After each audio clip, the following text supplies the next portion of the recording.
बहू मेरी लिस्ट तैयार कर दी है। अपने मायके जाओ और वहाँ लिस्ट लेकर आना और अपनी मम्मी पापा से कह देना कि हमें सामान इस लिस्ट के सारे चाहिए। मैं इस बार कोई कमी नहीं चाहती हूँ। सुमन जी अपनी बहू स्नेहा को लिस्ट पकड़ाते हुए बोली। लिस्ट को हाथ में लेकर सुमन एक पल के लिए तो लिस्ट को देखते ही रह गई। उसे इस तरह देखते देखकर स्नेहा जी बोली, अरे अब देख क्या रही हो, ले जाकर के अपने बैग में रख ले ताकि इधर उधर ना हो जाए। संभाल कर नहीं रख जाती तो मैं इसे अमन को दे दूंगी, वो ही दे देगा। अपने ससुर स्नेहा जी सुमन की हर तरफ हाथ बढ़ाते हुए बोली। यह देखकर सुमन बोली, पर मम्मी जी हमारी कल बात हो तो गई थी।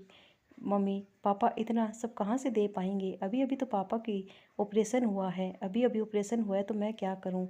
उसे ऑपरेशन के पैसे ही तो तुमने लगाए थे। तुम्हारे माता पिता को पैसे लेते हुए शर्म नहीं आती। अब तुमने पैसे दिए हैं, वह इतना सा भी नहीं दे सकते। तुम तो वह पैसे देने को तैयार नहीं है तो कम से कम बदले में सामान ही ले लो। पर मम्मी जी वैसे पैसे मैंने इसलिए तो नहीं लगाए कि बदले मम्मी पापा मुझ पर इतना खर्च करें। आखिर भैया का बिजनेस पूरी तरह से ख़त्म हो गया है और पापा की बीमारी में थोड़े बहुत पैसे मैंने लगा दिए तो हर्ज ही क्या है।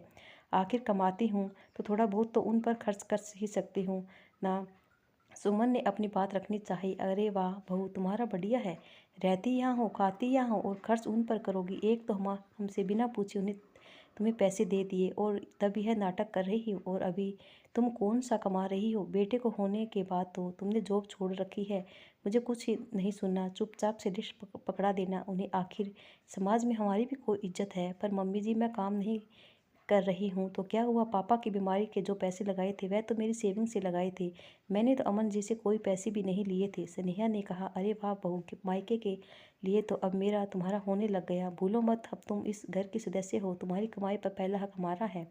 और रही बात सामान की तो जब तुम्हारी बेटी हुई थी तब मैंने कुछ नहीं कहा, लेकिन अब मेरे पोते का जलवा पूजन है, इसमें मुझे कोई कमी नहीं चाहिए। कहकर सुमन जी अपने कमरे में चली गई।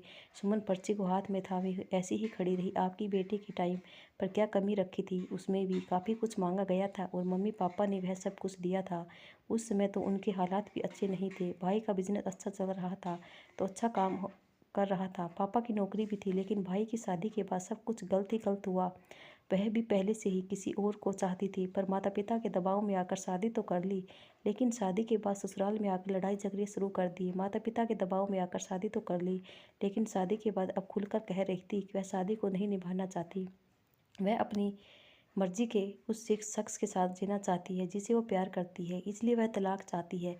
बदले में अच्छा खासा पैसा भी चाहती है, लेकिन भाई और मम्मी पापा ने पैसे देने से इनकार कर दिया। केस कोर्ट हो गया और वहाँ वह साफ मुकर गई कि वह ससुराल में नहीं रहना चाहती। आखिर केस लंबा खींचते देखकर मम्मी पापा ने पैसे देकर इस आफत से खुद को मुक्ति पा ली, लेकिन इन सब चक्कर में भाई ने काफ़ी मानसिक तनाव झेला। इस कारण वह अपने बिजनेस पर ध्यान नहीं दे पाया और धीरे धीरे कर उसका बिजनेस खत्म हो गया।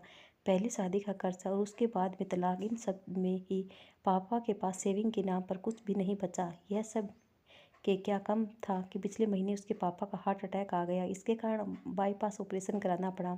घर की हालत बहुत ख़राब थी। यही देखकर सुमन ने अपने पास से अपनी सेविंग निकाल कर भाई को दे दी थी। भाई ने कहा भी था कि जब उसका काम वापस ठीक हो जाएगा तो वह पैसे चुका देगा, लेकिन सुमन ने इसके लिए मना कर दिया। बस यही बात उसकी सास को चुभ गई। अभी सुमन सोच रही थी कि इतने में अमन कमरे में आया और उसे चुपचाप खड़ा देखकर उसने पूछ लिया, क्या हुआ सुमन, क्या सोच रही हो। चलो देर हो रही है, फिर शाम को वापस भी तो आना है।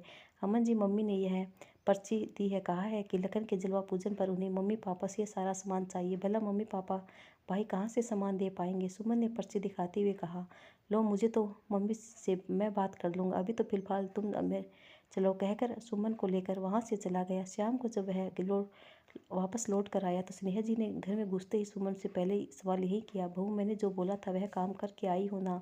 उनकी बात सुनते ही सुमन ने अमन की तरफ देखा तो अमन ने उसे अंदर जाने का इशारा किया। सुमन के अंदर जाते ही अमन ने स्नेहा जी से कहा, मैंने उसे मना कर दिया।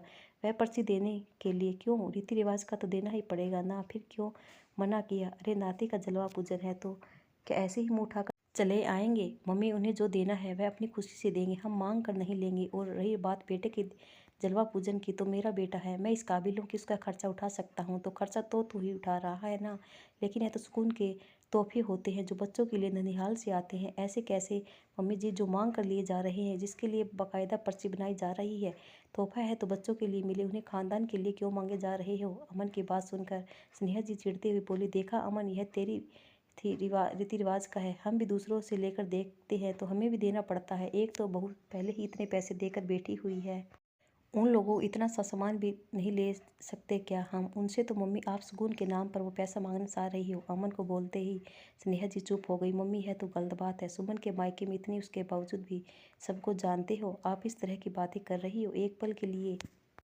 सोचा है? नहीं, कम से कम इंसानियत की जाती है, आपको ऐसा नहीं करना चाहिए था। मम्मी, सुमन दिखाइए कभी नहीं छोड़ी, उसे हर मुसीबत में परिवार का साथ दिया है, पर आज उसका परिवार तकलीफ में है तो आपको पैसा देना चाहिए, पर आज ऐसा बचपना कर रही हो।